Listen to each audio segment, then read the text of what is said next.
Bonjour, je voudrais raconter dans cette vidéo la vie et l'œuvre de Saint Nicolas de Flux. Sa vie est une grande richesse parce que, en 70 ans, il a eu véritablement tous les destins.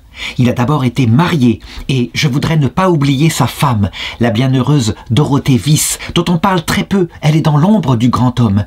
Il a été aussi militaire, il a été père de famille, 10 enfants dont 2 partiront au ciel tout bébés.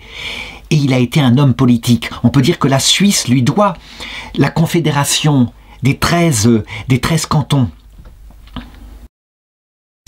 C'est grâce à sa sagesse, à sa modération, alors qu'il était devenu ermite, avec l'autorisation de sa femme, que, on peut le dire, ces petites régions très guerrières, qui se battaient, qui se jalousaient sur le butin, puisque les Suisses sont réputés pour être des militaires qui s'engageaient dans toutes les guerres de l'époque, ont pu se réunir pour former la Suisse moderne. Il est un authentique saint qui est accompagné par Dieu de phénomènes mystiques extraordinaires, où Dieu veut manifester au peuple de l'époque à quel point il le tient en haute estime. Et par exemple, le fait qu'il ne se nourrit que de l'Eucharistie pendant à peu près 19 ans et qu'il ne mangera rien d'autre. C'est un des premiers cas de ce phénomène particulier qu'on doit aux mystiques, le phénomène de l'inédit. Donc j'espère à travers cette vie aborder toute une série de sujets qui vont de la vie la plus mystique à l'engagement des chrétiens dans la politique. Alors qui est ce petit garçon, Nicolas de Flux, qui est né en Suisse le 21 mars 1417, donc en cette période qui va marquer la fin du Moyen-Âge. On est à peu près 80 ans avant la découverte de l'Amérique. Il naît en la fête de Saint-Benoît. Son papa s'appelle Henri de Flux et sa maman s'appelle Hermana Robrecht. Il ne voit pas le jour dans une famille pauvre, mais au contraire, les registres de l'époque manifestent que son père était un des notables les plus connus de son pays. Sa maman, qui était très pieuse, nota que le jour de sa naissance, ou plutôt la nuit, il apparut dans le ciel une étoile très brillante qui éclairait la terre et qui ensuite disparut. Et elle prit cela comme un présage que cet enfant quelque part éclairerait l'humanité de par sa lumière. Et elle ne se trompa pas. Ensuite, il fut baptisé le jour même par sa pieuse famille, non pas à l'église du village parce qu'il y avait eu un meurtre et que le prêtre était parti, mais dans l'église d'un autre canton à côté où le culte catholique était maintenu intact. Que faut-il penser de ce genre de signes qui accompagnent souvent la naissance des saints? Qu'on se souvienne par exemple des rêves que fit la maman de Saint Dominique, qui le voyait comme un chien qui aboyait, et elle en conclut qu'il aboierait la parole de Dieu, ce qui fut le cas, d'où son nom de Dominique Canès, le chien du Seigneur. Eh bien, je dirais que quand on a ce genre de signes, il faut bien sûr les noter, mais avec circonspection, parce que quelquefois, le grand amour qu'on porte pour ses enfants fait voir des signes là où il n'y en a pas. Il n'empêche que parfois Dieu en donne, ne serait-ce que parce que lui, qui est dans l'éternité, il connaît par avance dans son présent éternel ce qui sera notre avenir. Toujours est-il que ce petit enfant va manifester dès sa jeunesse un grand calme, un tempérament très paisible, très obéissant à ses parents. Et on peut le dire, il ne leur posera aucun souci. Il faut dire qu'il a de bons parents qui exercent ce qu'il faut pour tous les enfants universellement, beaucoup d'amour tendre et aussi de l'autorité qui met des repères. Et lui, il se soumet sans problème, d'autant plus qu'il lui communique la foi. Ça veut dire que dès sa jeunesse, il l'entretienne des merveilles du Seigneur à travers les textes de l'Évangile, mais aussi des vies de saints qui lui racontent et qui attirent son âme vers l'absolu. Il y a des enfants comme ça dont le cœur est naturellement fait et demeure fait pour quelque chose de sacré, et ce sera son cas. Par exemple, les petits camarades de cette époque-là témoignent que, alors que eux souhaitaient jouer comme des enfants et avoir des bonbons, lui manifestait un grand goût pour l'intériorité et quelquefois il se retirait pour prier. C'est ainsi que, avec une éducation faite évidemment de sacrifice, d'obéissance, mais aussi du sens de la vie, du sens de ce qui est la charité, eh bien il s'épanouit. Et comme le dit le prophète Jérémie, « Heureux l'homme qui a porté le joug dès sa jeunesse. En effet, ses vertus étant calmées, on peut dire que, parce que son choix était fait d'aimer Dieu, il le dirigea plus facilement toute sa vie vers le bien. Il est mieux de donner aux enfants ainsi une forte maîtrise d'eux-mêmes, parce que, je dirais, si on choisit le bien est plus facilement poursuivi. Évidemment, il peut être aussi poursuivi avec beaucoup plus d'orgueil parce qu'il y a moins de faiblesse en soi. Toujours est-il que ces vertus-là, il va s'en servir par la suite. Alors qu'il grandit et qu'il devient un bel adolescent, il maintient sa vie dans une règle qui peut se résumer en 2 mots, qu'on trouve d'ailleurs dans la tradition monastique. Orare et laborare, prier et travailler. Il s'impose ainsi une règle de sérieux, de discipline. Il doit véritablement se préparer à ce que sera son avenir qu'il ne connaît pas encore.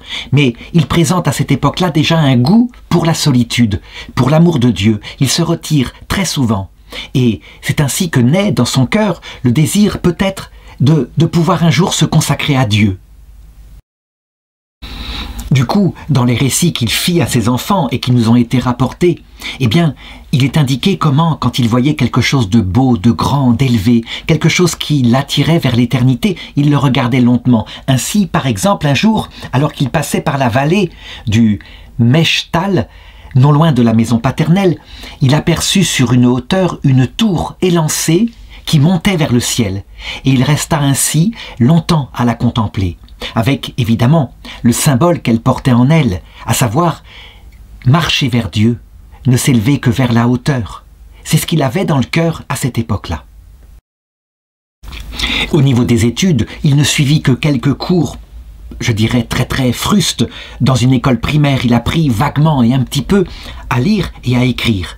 Et il s'en servira très difficilement plus tard. Cependant, son intelligence s'éveillait.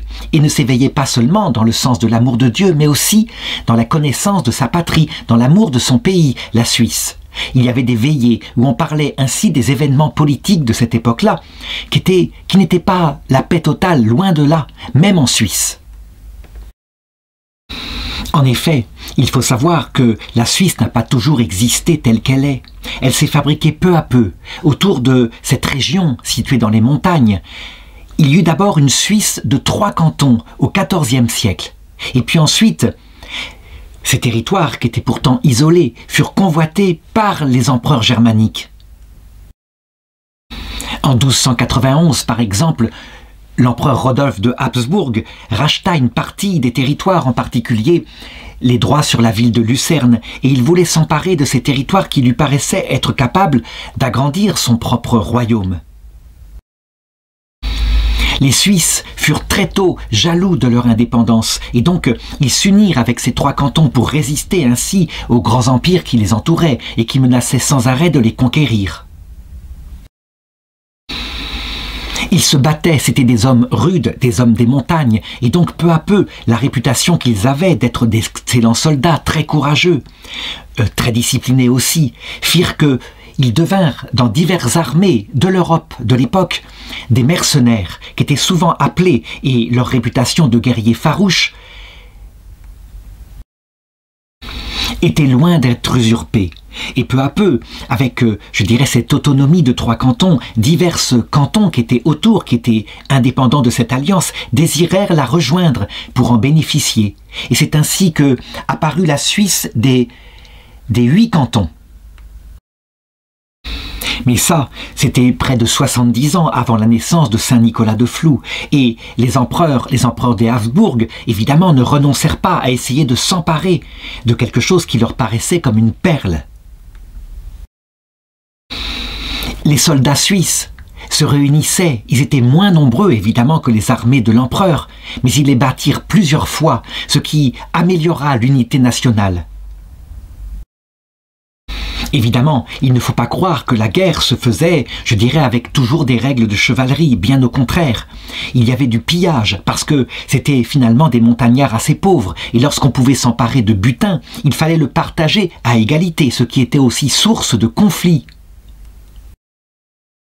Et c'est donc dans cette histoire de la Suisse, qui à l'époque était en 8 cantons, que Saint Nicolas de Flue devienne un jeune adulte, en se posant la question toujours de cette vocation, éventuellement. Mais je dirais, poussé par sa famille et aussi, eh bien, parce qu'il ne savait pas où se diriger,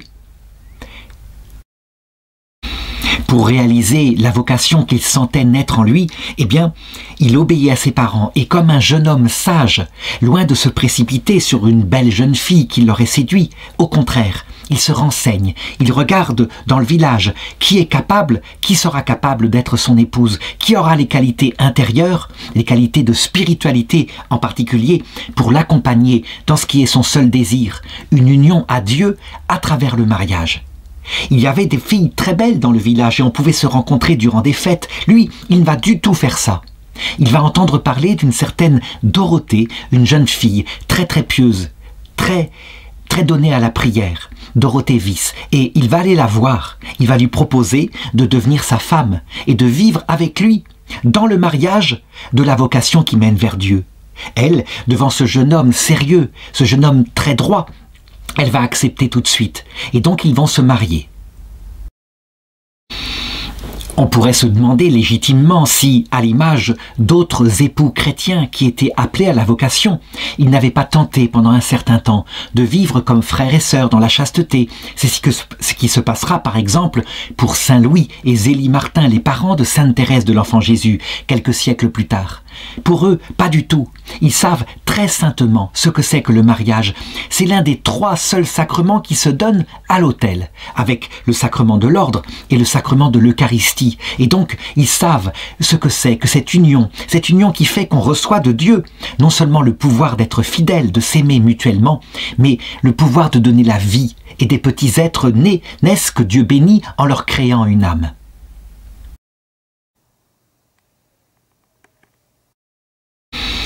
Très vite, naissent de leur union des enfants. Et à cette époque-là, on le sait, on ne connaît pas grand-chose à la santé. Si bien que 2 d'entre eux, sur les 10 qu'ils vont avoir, 5 filles, 5 garçons, 2 d'entre eux vont périr en bas âge. Et tout de suite, ils le savent, que leurs enfants sont des anges au ciel, qui les protègent maintenant et qui continueront de grandir, de se développer.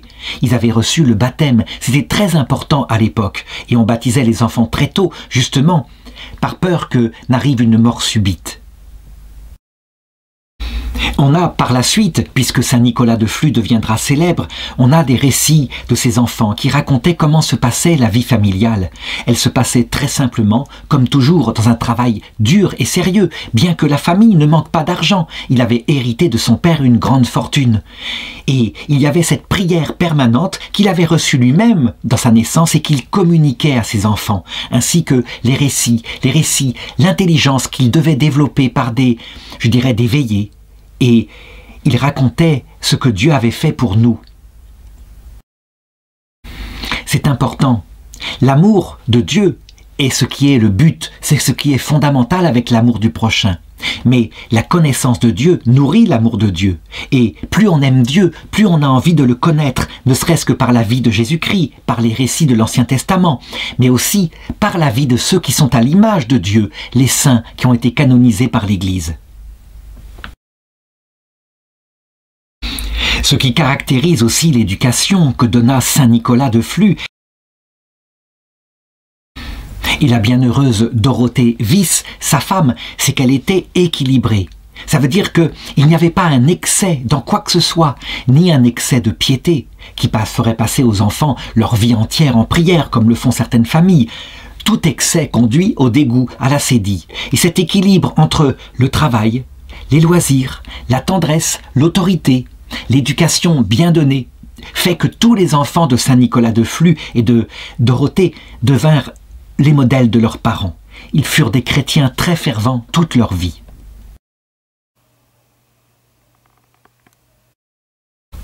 Ils eurent aussi de nombreux enfants, des familles très épanouies, et actuellement en Suisse, beaucoup sont des descendants de Saint Nicolas de Flux et de sa femme.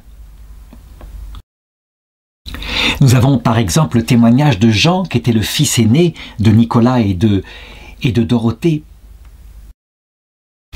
Il raconte que chaque nuit, il se levait pour prier et que ses travaux à la campagne commençaient toujours par un temps d'oraison. Voici quelques-unes de ses prières favorites.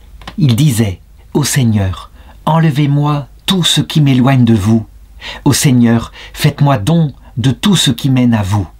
Ô Seigneur, enlevez-moi à moi-même et donnez-moi tout à fait à vous.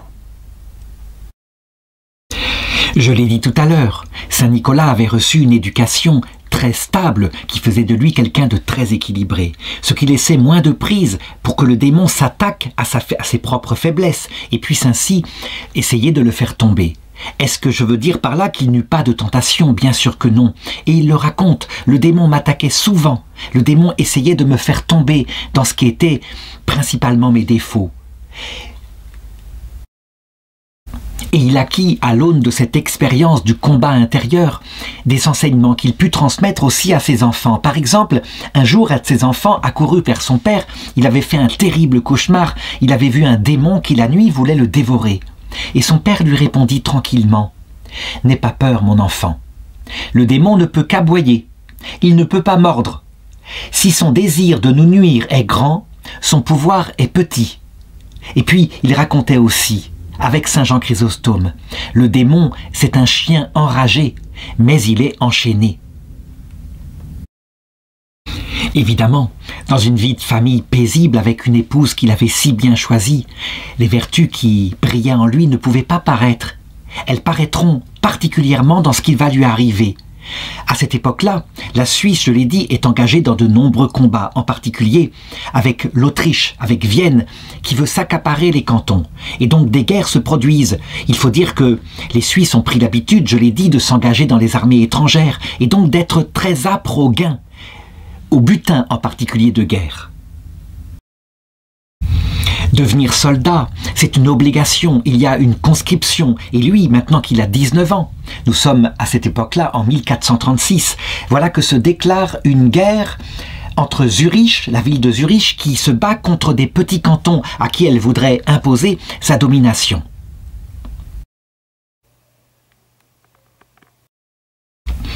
La guerre, ce sont des aléas, ce sont aussi des combats, on porte une épée, et puis il y a des prisonniers, et donc on peut voir dans des circonstances diverses comment la vertu s'exerce. Être un militaire chrétien, c'est quelque chose de très difficile, parce qu'on est confronté parfois à des décisions qu'on doit prendre à la seconde. Évidemment, dans la première guerre, il a 19 ans, il est simple porte-enseigne, et il observe les choses, et il voit aussi à quel point les soldats sont âpres au gain.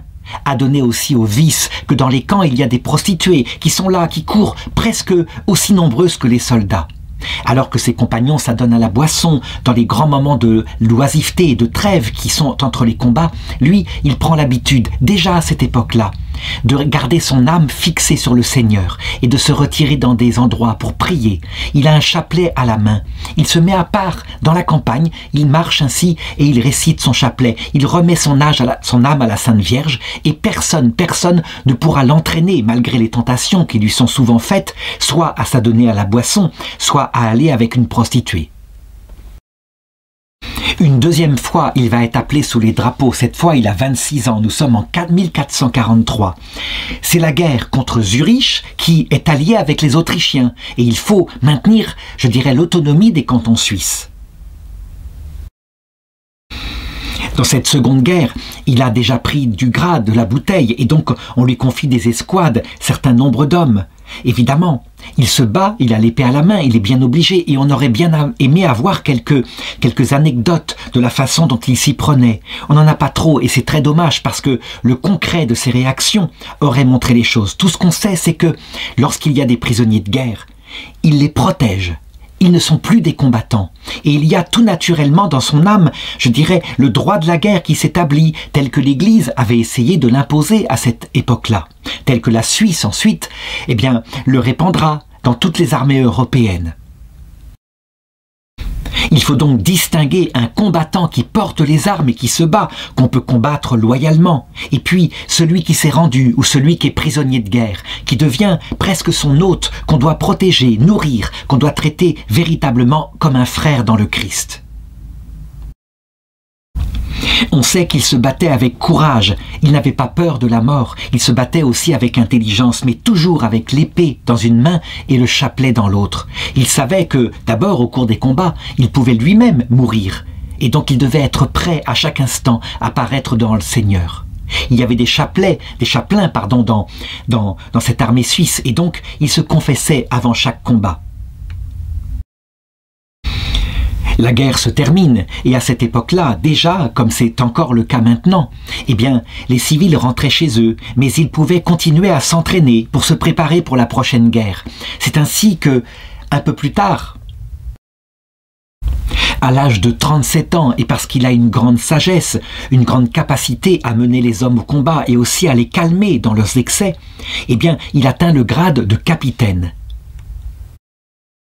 En 1460, il est appelé de nouveau sous les drapeaux, et cette fois c'est la guerre de Turgovie, une guerre terrible, une guerre où particulièrement il va y avoir une scène qui est important de raconter pour bien montrer la façon dont il fait la guerre.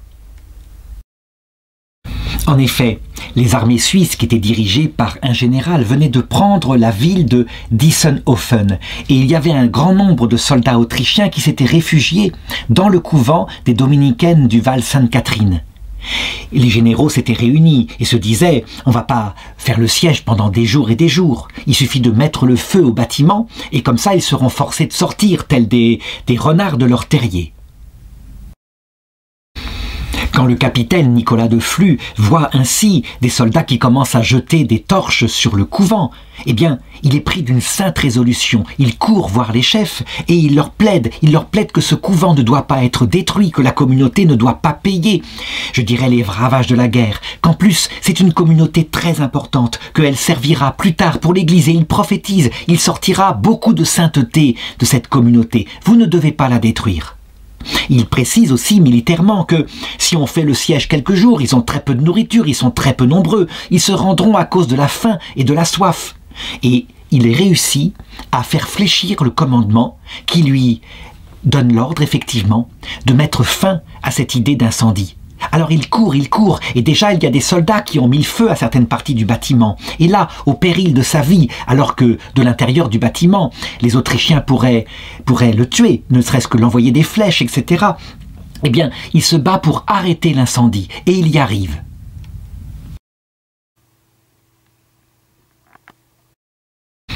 Il arrache les torches des soldats, il ordonne à d'autres d'éteindre le début d'incendie.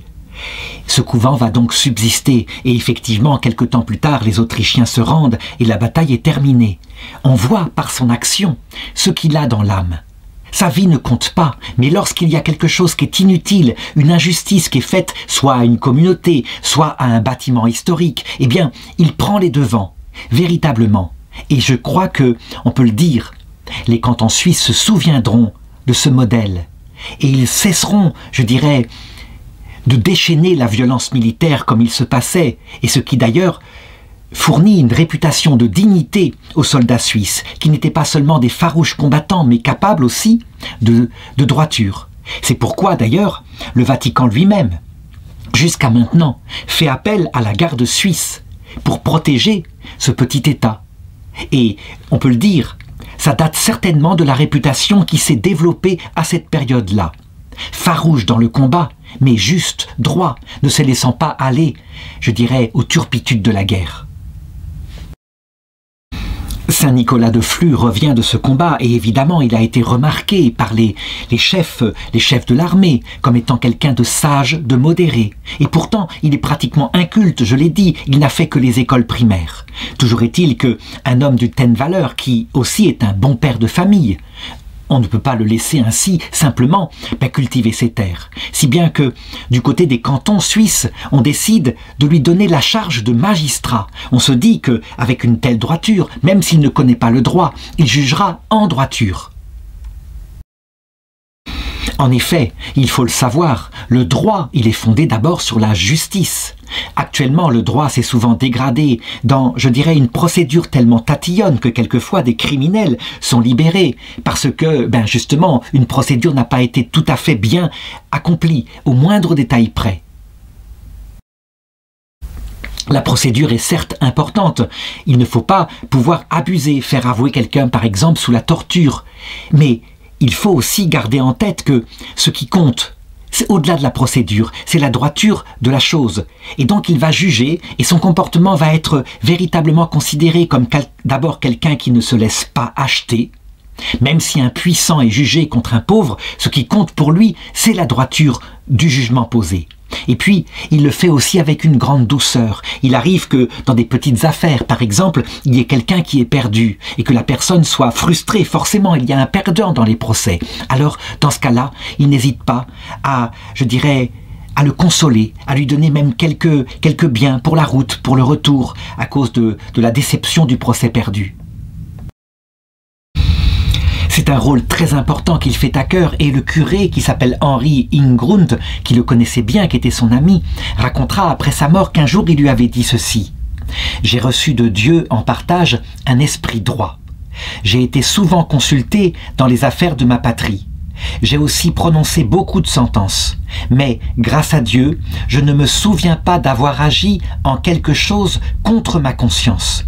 Je n'ai jamais fait exception des personnes et je ne me suis jamais écarté des voies de la justice. » Alors, en fait, évidemment, la justice, elle est humaine et elle n'est pas toujours aidée par des lumières venant de l'Esprit Saint, parce que le cœur des hommes peut être faux et les juges eux-mêmes peuvent être trompés. En tout cas, lui, avec ce qu'on lui rapportait dans les affaires qu'il jugeait, il agissait toujours selon ce qu'il estimait être le droit.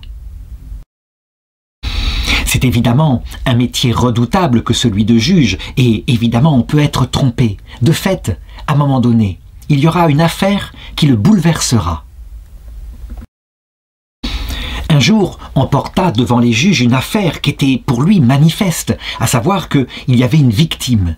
Or les juges étaient manifestement partie prenante pour le coupable. Et le jugement tomba, un jugement tellement inique qu'il se scandalisa et qu'il comprit ce jour-là qu'il ne pouvait pas rester davantage dans une telle fonction. Il démissionna donc de sa fonction de juge et retourna ainsi aux affaires de sa famille. C'était finalement là qu'il trouvait le plus la paix de Dieu, parce qu'il pouvait véritablement s'adonner à la contemplation et puis élever ses fils dans la droiture avec l'aide d'une épouse si droite, si chaste, celle qu'était Dorothée.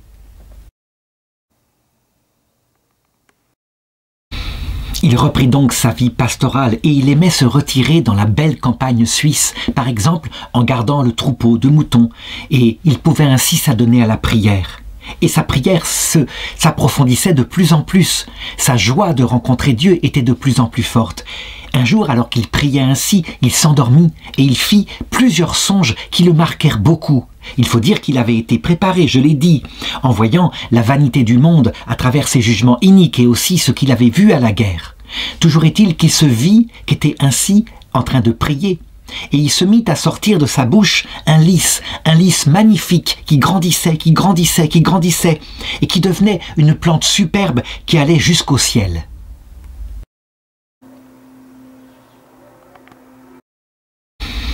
Et il se régalait du parfum de ce lys qui emplissait toute la terre. Quand soudain, voici que le troupeau de moutons, peut-être celui qui était à côté de lui, s'approcha du lys en bondissant, et il y avait au milieu d'eux un cheval, un noble destrier, très beau. Le cheval s'empara du lys, le tira de sa bouche et l'avala goulûment. Il se réveilla en sursaut. Manifestement, c'était un songe, il avait un sens, et le sens il le comprit tout de suite. Le cheval, glorieux, c'était en fait les richesses de la terre, le fait de s'adonner aux affaires mondaines. Et s'il s'adonnait continuellement, et s'il continuait ainsi à ne s'occuper que des affaires de ce monde, eh bien, le lys de la parole de Dieu, le lys de la sainteté, de sa pureté intérieure, finirait par être dévoré par les soucis de cette terre. Ce songe-là était très net, et dans les mois qui suivirent, il en fit d'autres qui quelquefois étaient moins nets, et qui peut-être révèlent simplement que son cœur était de plus en plus attiré par la vocation. Par exemple, un jour, il entendit, toujours en rêve, il vit qu'un pauvre homme, un vénérable vieillard, qui chantait, qui louait Dieu, s'approcha de lui pour lui demander l'aumône. Et lui, il allait tirer de l'argent de sa bourse pour la lui donner, quand le vieillard disparut, n'ayant pas reçu son aumône.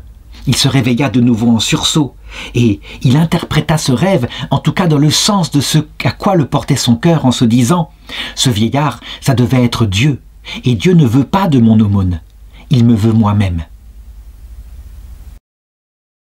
Le troisième rêve qu'il fit fut encore plus significatif. Cette fois, il le convainquit complètement que, manifestement, il y avait un appel de Dieu. Il s'était endormi de nouveau et il aperçut un superbe palais avec une fontaine d'où coulait le vin, l'huile et le miel. Il faut savoir que dans les songes, tout a un sens symbolique. Il faut regarder chaque détail du songe, le noter quand on est troublé, qu'on se doute que ça ne vient pas simplement de son imagination. Et ensuite, on en a l'interprétation. Le vin, dans l'Écriture, symbolise la plénitude de la présence de Dieu. Le vin est donné par Jésus, comme son sang. L'huile, c'est ce qui guérit le corps, ce qui aussi prépare les athlètes lorsqu'ils vont au combat. Et donc, l'huile signifie que, quand on se donne à Dieu, on guérit de toutes les faiblesses de notre âme. Et puis le miel, c'est le plaisir immense, spirituel, qui peut être donné par la fréquentation de Dieu. Bref, il était invité à boire et il le fit avec un immense plaisir. Il buvait de cette source quand, tout d'un coup, d'autres hommes reçurent la même proposition et ils s'en allèrent en prétextant qu'ils avaient d'autres occupations comme leurs affaires dans ce monde. Et il comprit qu'en fait, l'appel de Dieu, il pouvait résonner dans de nombreux cœurs, mais que peu y étaient fidèles. C'est alors qu'apparut dans son rêve 3 hommes qui étaient là, qui avaient un aspect très noble, un aspect de bonté, mais aussi de droiture. Et ils commencèrent à lui parler, en l'interrogeant de la façon suivante. « Dis-nous, Nicolas, veux-tu te remettre corps et âme en notre pouvoir ?» Ce à quoi Nicolas répondit « Je ne me donne à personne d'autre qu'au Dieu Tout-Puissant, et j'ai longtemps désiré servir de toute mon âme et de tout mon corps. » Et à ces mots, les 3 étrangers se tournèrent l'un vers l'autre en souriant, et le premier reprit « Puisque tu t'es donné tout entier à Dieu, et que tu t'es engagé à lui pour jamais, je te promets que dans la 70e année de ton âge, tu seras délivré de toutes les peines de ce monde. Reste donc ferme dans ta résolution et tu porteras dans le ciel une bannière victorieuse au milieu de la milice divine. Si tu as porté avec patience la croix que nous te laissons. »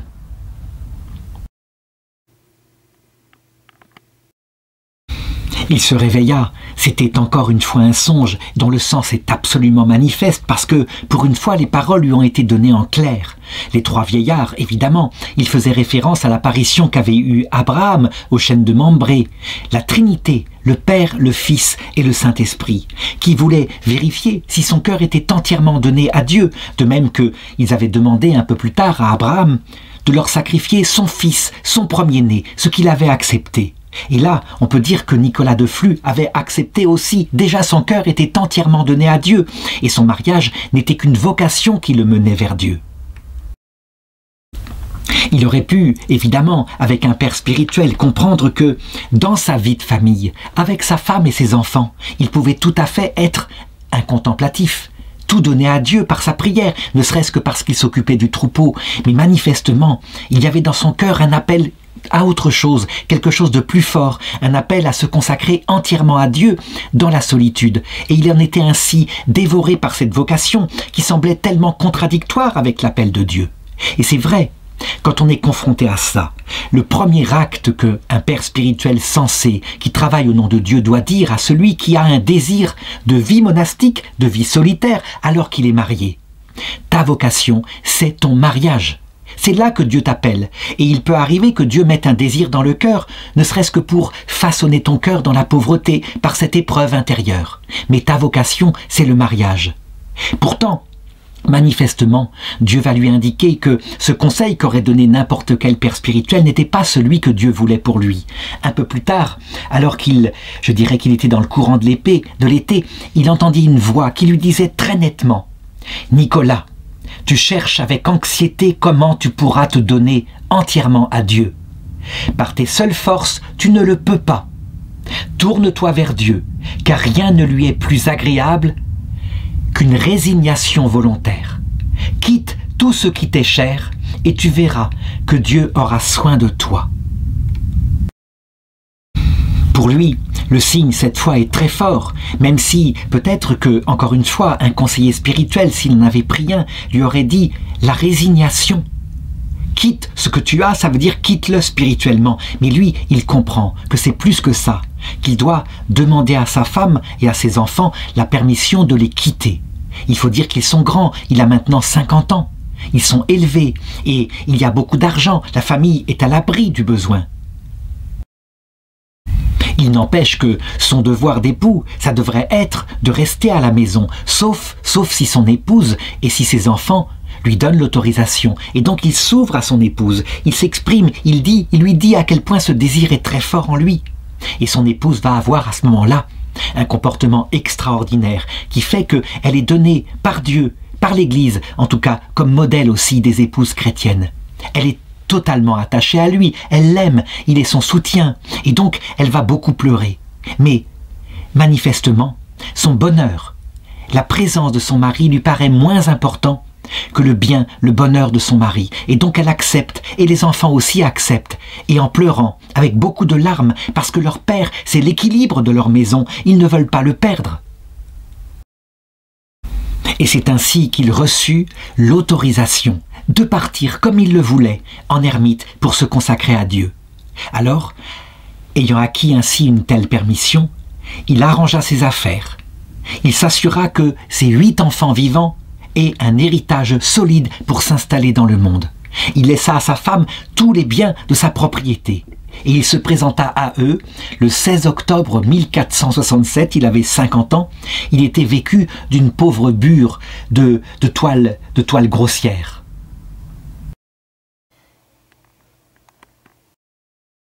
Il avait la tête et les pieds nus, il portait un bâton à sa main droite et un chapelet dans l'autre main.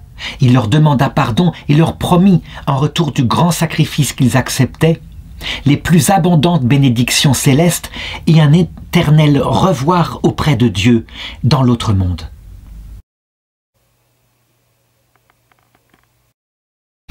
Et il partit ainsi, courageusement. On aurait pu dire qu'il avait prévu le lieu où il pourrait s'installer.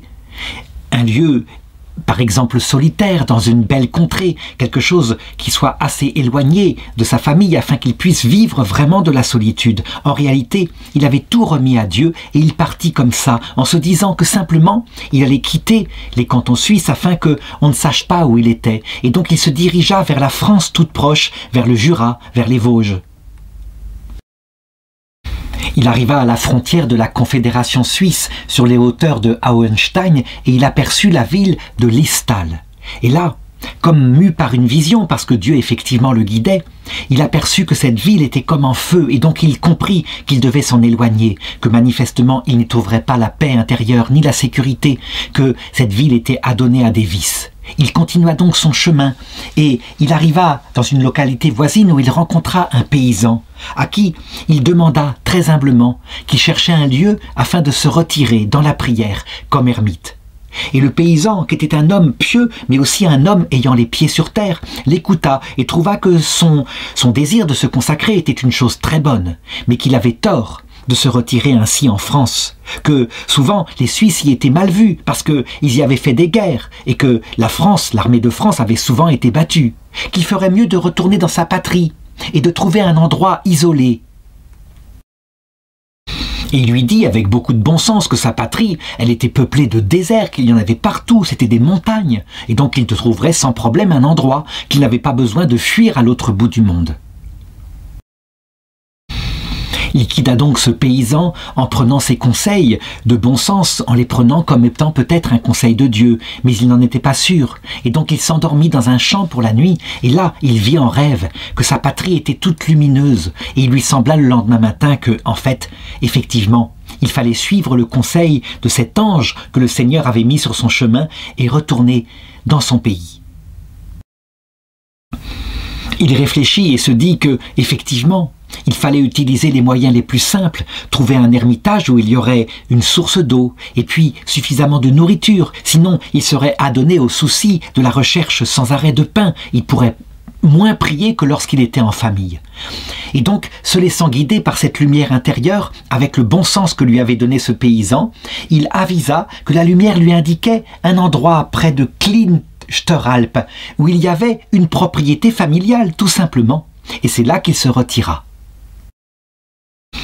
Évidemment, il aurait pu se mettre dans la maison qui était sur la propriété, mais lui, il avait ce sens de l'absolu. Et donc, il voulut se construire une petite hutte dans la forêt, bien séparée de toutes les terres. Il avait un rocher pour dormir la nuit, et il se nourrissait de peu de choses. D'ailleurs, à cette époque-là, ce qui indiquait manifestement que Dieu accompagnait sa vocation, il eut de moins en moins faim et la nourriture était de plus en plus difficile à avaler. Il se rendait une fois par mois dans la paroisse d'à côté où il y avait un curé et il recevait l'Eucharistie. À cette époque-là, il faut le savoir, dans l'Église catholique avait été pris l'habitude de communier peu souvent. On ne communiait pas tous les jours, on s'estimait plutôt indigne. Et c'est ce qui prépara d'ailleurs la fameuse hérésie janséniste qui insiste tellement sur le fait que nous sommes pécheurs qu'on n'ose jamais s'approcher de l'Eucharistie. Ça va faire, cette spiritualité, des ravages dans l'Église et elle ne sera détruite que par, beaucoup plus tard, Sainte Thérèse de l'Enfant Jésus et son petit livre L'Histoire d'une âme et puis par des décisions au début du XXe siècle du Saint-Pape Pie X qui encouragea la communion fréquente parce que l'humilité est certainement le fondement de la vie spirituelle. Mais elle ne doit pas être le seul. Il faut que se plante dans cette bonne terre qu'est l'humilité, l'arbre de la charité qui est source de joie et qui a-t-il de plus charitable que de recevoir le Christ dans son cœur. Toujours est-il que le curé, envers qui il prit conseil parce que des chasseurs avaient découvert sa retraite et donc en avaient dénoncé la présence au village. Le curé lui indiqua que manifestement il y avait plein de signes qui indiquaient que Dieu le voulait ermite, mais qu'il fallait qu'il trouve sans doute quelque chose de plus adapté que cette vie de misère, que la misère physique était certainement bien, c'était un sacrifice pour Dieu, mais que c'était d'abord la consécration à Dieu dans l'humilité et la charité qui serait pour lui sainteté.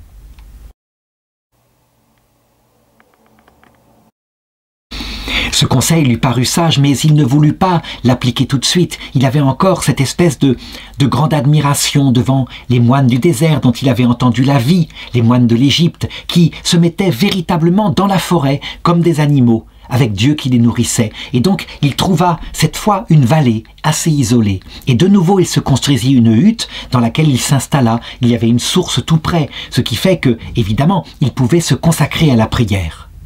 Très vite, de nouveau, ce lieu fut trouvé par des chasseurs qui en avertirent les gens du village. Il y avait l'ermite, un saint ermite qui s'était installé dans la vallée, si bien que les gens commencèrent à venir vers lui.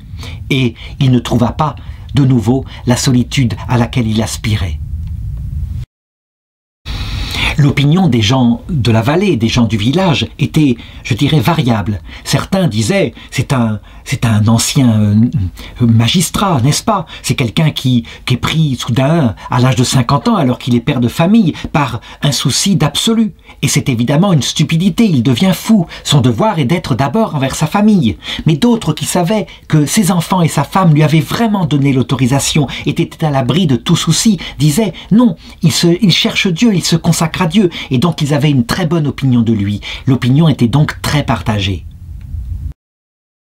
Finalement, la solution vint de la réunion de la direction d'un canton qui se dit que cet ermite, c'était véritablement quelqu'un qui voulait se consacrer à Dieu et qu'il fallait voter une subvention pour lui construire un ermitage qui soit adapté. Et c'est ce qui fut fait. Cet ermitage subsiste encore. Il est intéressant de voir comment il est agencé. C'est une toute petite maison, étroite, avec une chambre qui ne mesure que 6 pieds de hauteur. Donc on peut dire qu'avec sa haute stature, Saint Nicolas pouvait à peine s'y tenir debout. Par contre, ce qui est intéressant, c'est qu'il y avait été aménagé 3 fenêtres.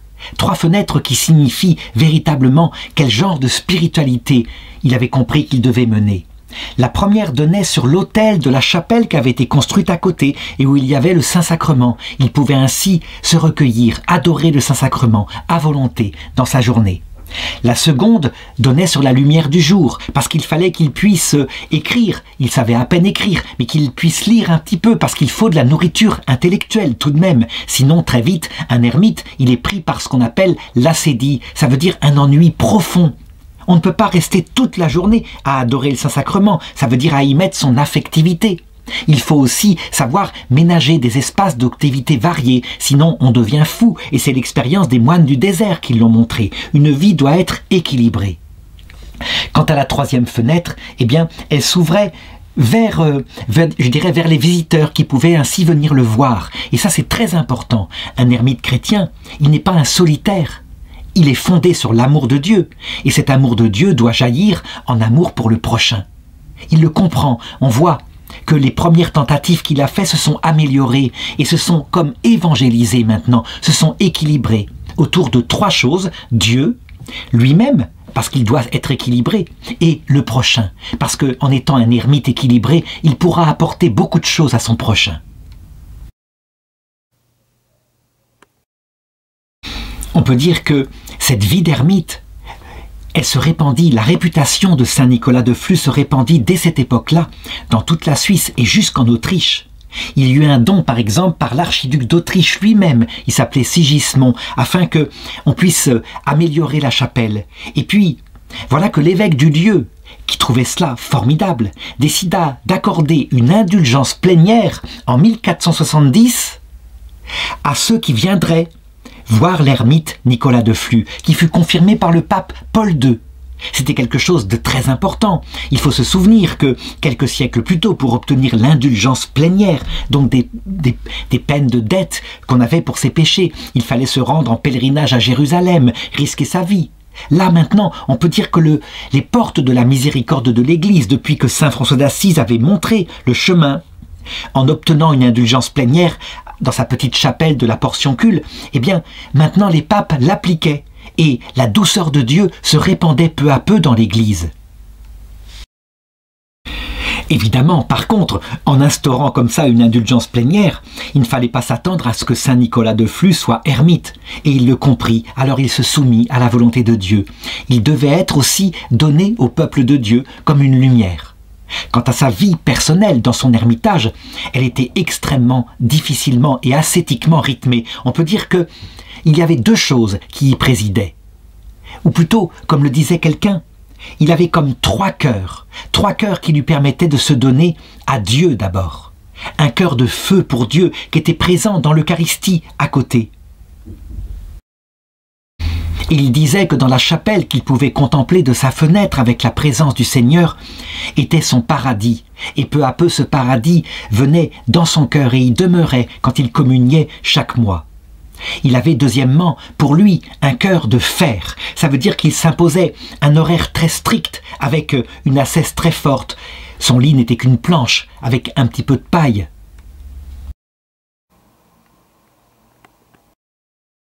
Il se levait très tôt dans la nuit et il commençait à prier.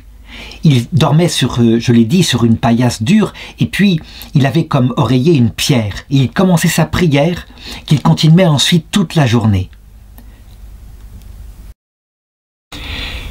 Sa prière se penchait particulièrement sur trois mystères essentiels. D'abord, le mystère de la Trinité, qui lui faisait contempler le Verbe éternel, qui, de son éternité, était descendu sur terre. Et deuxièmement, la passion de ce Verbe éternel fait chair, ce qu'il avait vécu à la croix, ce qui lui révélait le cœur du Père, évidemment, et il contemplait cela. Et puis, le cœur de Marie, la présence de la douce Marie qu'il vénérait par le rosaire, qu'il disait ainsi dans la journée, cette prière du pauvre qui, à travers l'aide de Marie, contemple les mystères de son Fils qui est seul Dieu, le Créateur du monde. Et c'est ainsi que passait toute la matinée, en prière et en contemplation.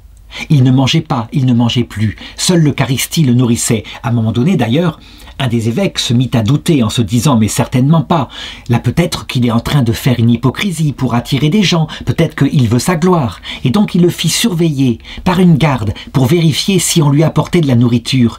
Et il fut obligé de constater au bout de quelques semaines que c'était vrai. On n'avait vu aucune nourriture ni aucune boisson être amenée ainsi dans son ermitage. Le phénomène de l'inédit, le fait de ne pas manger, est un phénomène mystique extraordinaire. En fait, c'est impossible, la nature humaine. Mais c'est pour signifier extérieurement, aux yeux du peuple, parce que Dieu voulait que cette lumière, ce petit Nicolas de Flux, puisse conseiller le peuple. C'était pour signifier que véritablement son âme était donnée à Dieu, que ce n'était pas, je dirais, pour se mettre en avant, parce qu'il y a des ermites qui se mettent ainsi en avant. Ils se font ermites uniquement pour attirer des gens qui sont en admiration et qui leur apportent des dons. Lui, rien de tel.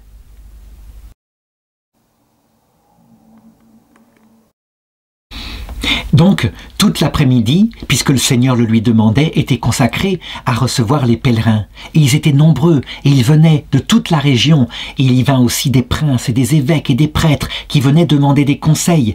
Lui n'était pas prêtre, il ne pouvait pas les confesser, leur donner l'absolution. Il était un simple laïc, mais ses conseils spirituels nourrissaient leur âme. Et ils étaient faits de vérité unie à l'amour et à la miséricorde. C'est ainsi qu'on y voit d'ailleurs l'image de Dieu. Quand il n'y a que la vérité, elle tranche comme un glaive et les gens en repartent brisés.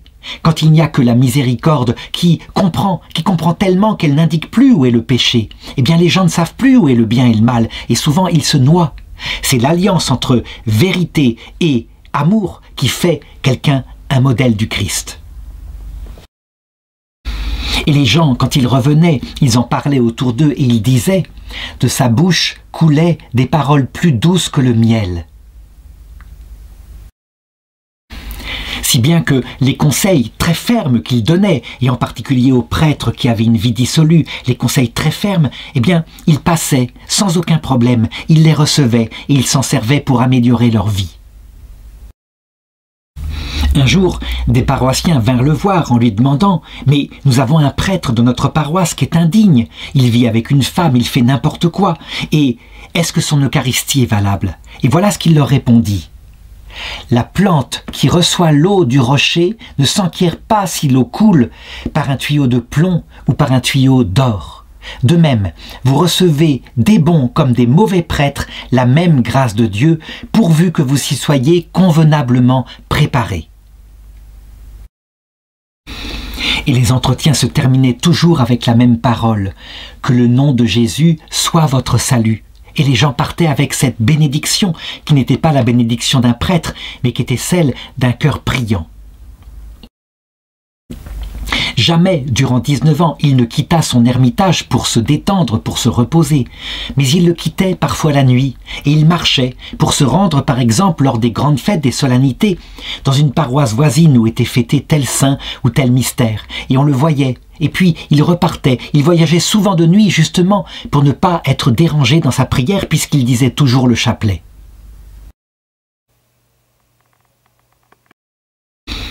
Ce qui manifestement caractérise le comportement intérieur de saint Nicolas de Flou, c'est sa grande humilité. Et ça ne se voyait pas à l'extérieur, si bien que Dieu le manifesta encore une fois par des phénomènes mystiques. Par exemple, on le sait, quand on n'a pas encore atteint une totale humilité, qu'on a encore des illusions sur soi, parfois Dieu permet que le démon nous attaque de l'intérieur, afin de nous faire tomber dans des péchés de fragilité, ce qui permet évidemment de développer la conscience qu'on n'est rien. En ce qui le concerne, parce que son humilité était totale, ces tentations-là devinrent de moins en moins fortes. Par contre, le démon, lorsqu'il est ainsi vaincu par l'humilité, qui est véritablement la vertu au sommet, la plus difficile à acquérir, il manifeste sa rage par des phénomènes extérieurs. Et c'est ce qui commença à se passer autour de lui, un petit peu comme on le vit plus tard pour le saint curé d'Ars. Par exemple, un jour, il revenait de la messe. Il récitait son chapelet et il passa devant sa maison à Flou. Et il entendit un tel vacarme dans la chambre de famille, là où il avait vécu longtemps avec sa femme, qu'il se demanda s'il se passait quelque chose et s'il ne devait pas intervenir. Peut-être que, parce qu'il était parti comme ermite, la vie familiale se passait mal, qu'un enfant avait mal tourné. Il s'approcha donc et il constata qu'il n'y avait personne dans la maison. La famille était absente, elle s'était rendue ailleurs. Et il comprit alors qu'en fait c'était une tentation du démon qui véritablement voulait le détourner de son ermitage. Alors il prononça une prière et il invoqua Dieu pour que sa maison soit protégée, que jamais le démon ne puisse s'attaquer à sa famille pour, je dirais, l'obliger à quitter la prière où il s'était donné. Lorsque le démon est vaincu, il se met à faire des bruits autour de la personne. C'est ce qu'on appelle des obsessions extérieures. Elles ne sont pas intérieures chez lui. Et donc, il y eut des coups, des bruits portés autour de l'ermitage où il vivait.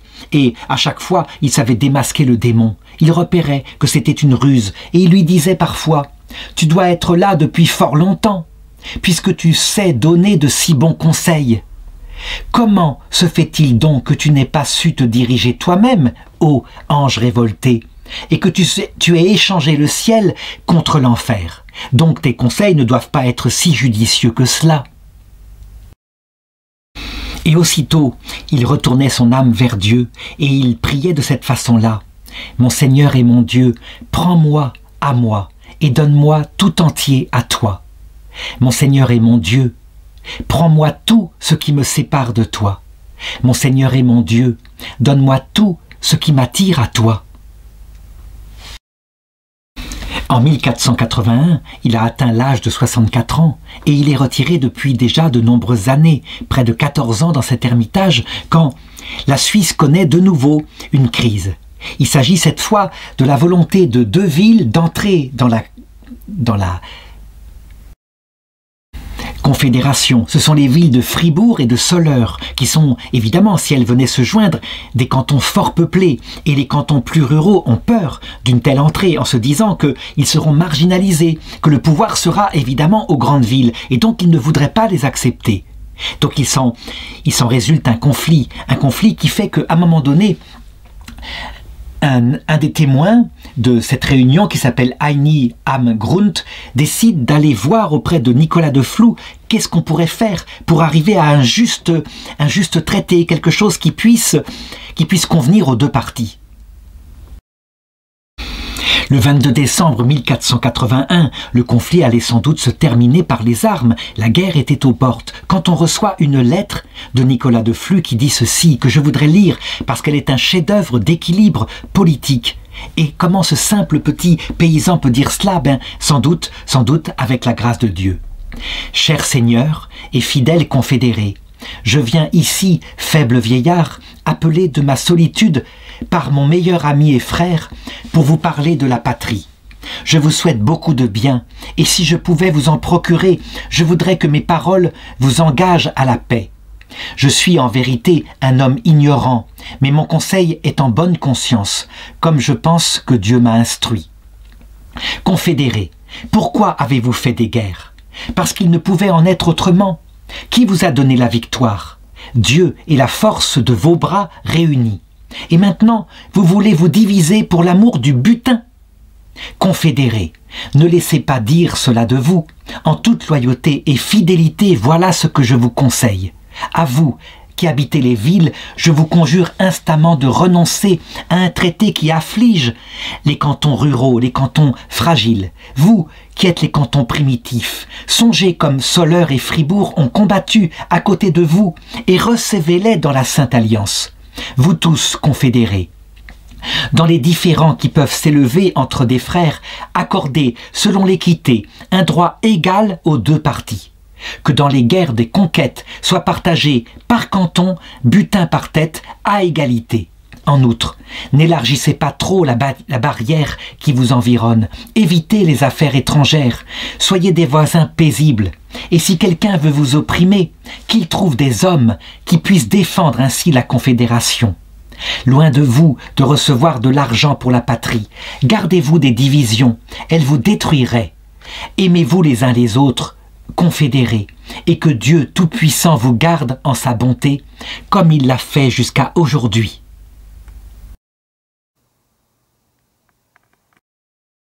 Et c'est ainsi que le 22 décembre 1481, donc 6 ans avant la mort de saint Nicolas de Flux, le traité qui va s'appeler le Convenant de Stans va être adopté par les 8 cantons. Et c'est ainsi que les villes de Soleure et de Fribourg rejoignent la Confédération suisse.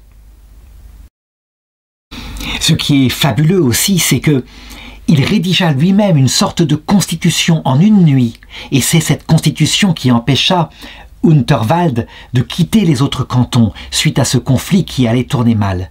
De toutes parts, évidemment, après, il y eut des remerciements, et maintenant encore, jusqu'à récemment, en 1917, le Conseil fédéral ordonne la sonnerie des cloches dans toute la Suisse en souvenir de Nicolas de Flux, l'homme de prière.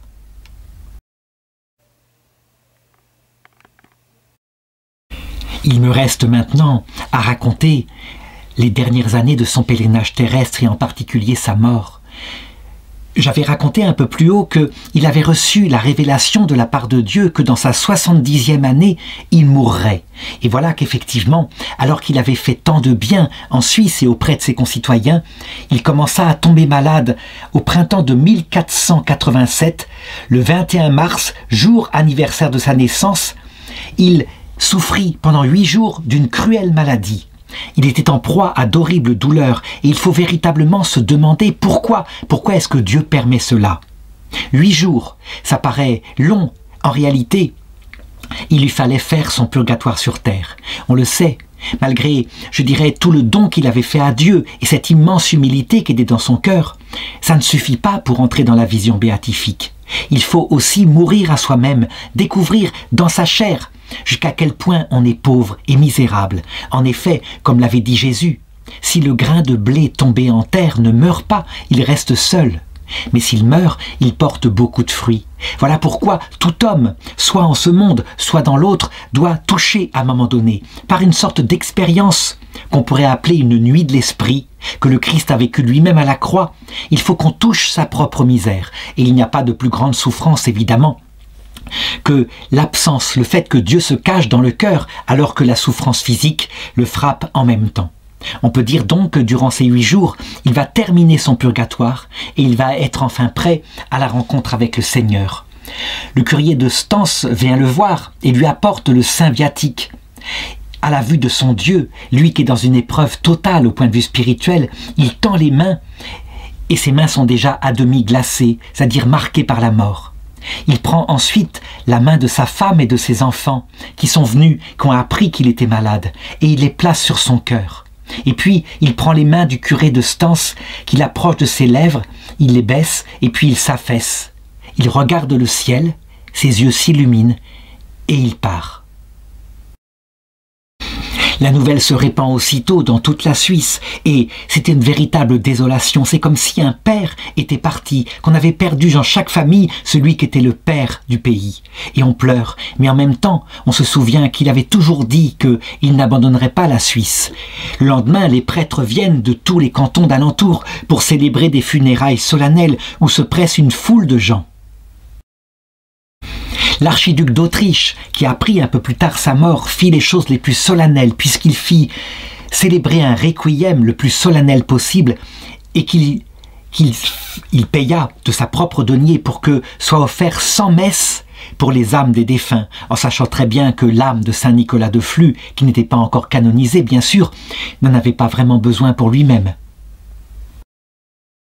Le culte de Saint Nicolas de Flux ne quitta jamais la Suisse et, par exemple, le 21 mars 1518, Benoît de Montferrand, qui était l'évêque de Lausanne, fit placer les restes mortels de frère Nicolas dans un beau sépulcre de marbre entouré d'une grille de fer. Et ce qui est remarquable, c'est que quand on procéda à l'exhumation, eh bien, un doux parfum s'exhala de ces restes. Ce n'est qu'en 1600 que l'église paroissiale de Sexeln fut agrandie et remplacée en 1672 par la chapelle actuelle. On confectionna un magnifique gisant avec un autel, une statue reliquaire en argent. Et voilà comment les Suisses peuvent venir prier maintenant. Celui qui sera béatifié puis canonisé beaucoup plus tard. L'Église prenait son temps à cette époque-là.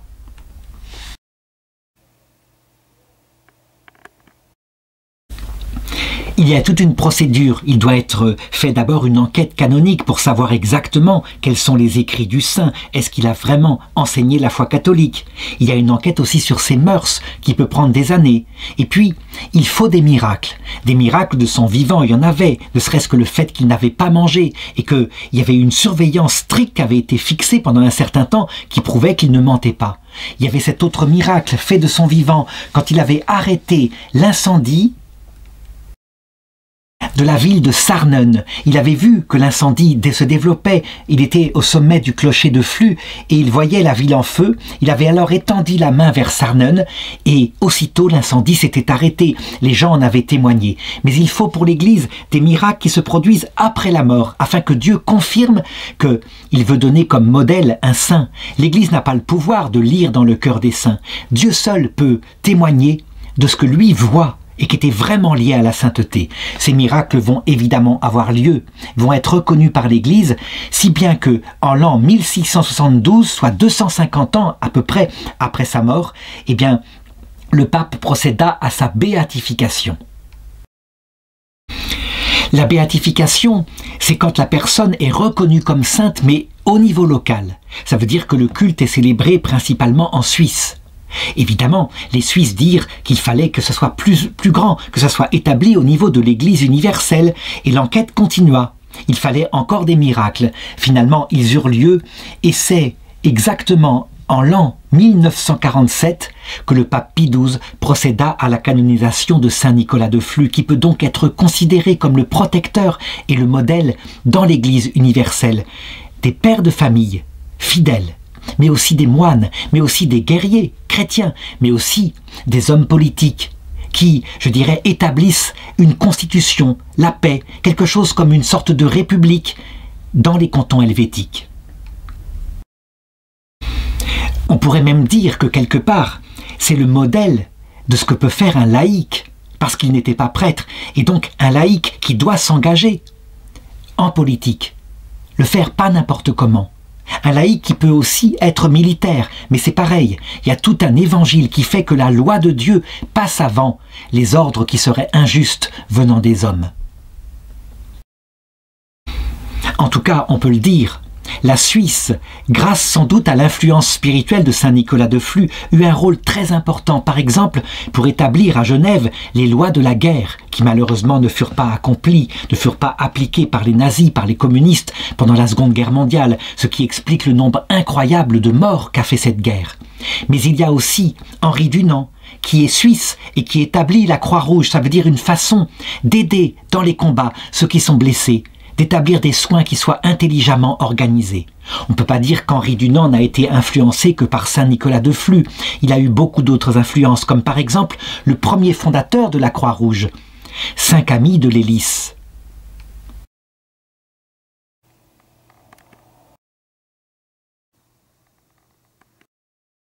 Il n'empêche, on le voit comment des petites personnes qui étaient sincèrement adonnées à Dieu ont pu avoir une influence sur une immense quantité de peuples. C'est le cas de Saint Nicolas de Flux.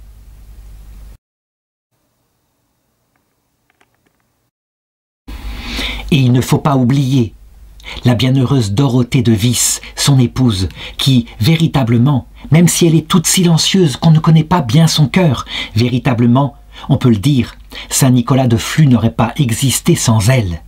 Il y a souvent auprès d'un grand homme qui obtient la gloire sur terre, une grande femme, et qui sait si au ciel, ce n'est pas elle qui est la plus proche de Dieu, qui est la reine, davantage que lui encore, du cœur de Dieu. C'est évidemment une remarque qui peut paraître ridicule parce qu'il y a dans le ciel un concours total d'humilité.